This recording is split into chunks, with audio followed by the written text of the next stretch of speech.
Party ముఖ్య నేతలతో సమావేశమైన జగన్ పలు కీలక అంశాలపై చర్చించారు. భవిష్యత్తు కార్యాచరణపై దిశానిర్దేశం చేశారు. ఆయన ఏమన్నారో ఇప్పుడు విందాం.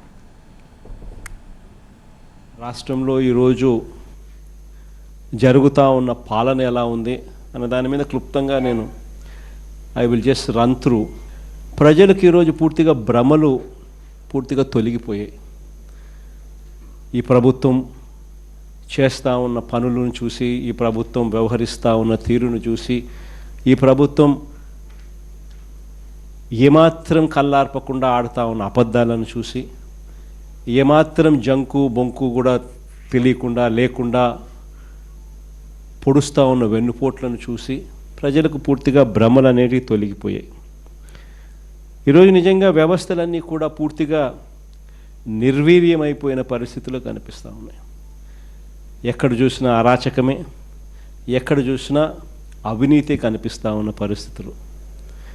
ఏది ముట్టుకున్నా కూడా అసలు రాష్ట్ర ప్రభుత్వం ఎందుకు ఉంది, ఎలా పనిచేస్తూ ఉంది అని చెప్పి ఒకసారి ఒక సామాన్యుడిగా ఒకసారి ఆలోచన చేస్తే అసలు ఈ రాష్ట్ర ప్రభుత్వానికి పాలన మీద ధ్యాస లేదు. కేవలం ఈరోజు వీళ్ళ దృష్టిలో పాలన అన్నది ఎందుకు అంటే ఈరోజు ఎంత ఆదాయము, ఈరోజు ముగిసే లోపల రేపటికి ఇంకా ఎంత ఆదాయాలు పెంచుకోవాలి, సొంత ఆదాయాలు ఎలా పెంచుకోవాలి అనే వాటి మీద తప్ప వేరే ధ్యాసే లేదు వీళ్ళకు. ఈరోజు ఎక్కడ చూసినా కూడా విచ్చలవిడిగా కరప్షన్.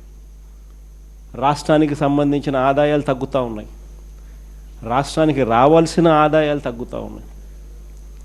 రాష్ట్రానికి రావాల్సిన ఆదాయాలు పక్కదావ బట్టి ఏకంగా చంద్రబాబు నాయుడు గారు, ఆయన కొడుకు, ఆయనకు సంబంధించిన బెనామీలు, ఆయనకు సంబంధించిన మనుషులు వాళ్ళ జోబిలోకి ఆదాయాలు పోతూ ఉన్నాయి. దోచుకో పంచుకో తినుకో అన్నది ప్రస్ఫుటంగా కూడా కనిపిస్తూ ఉంది.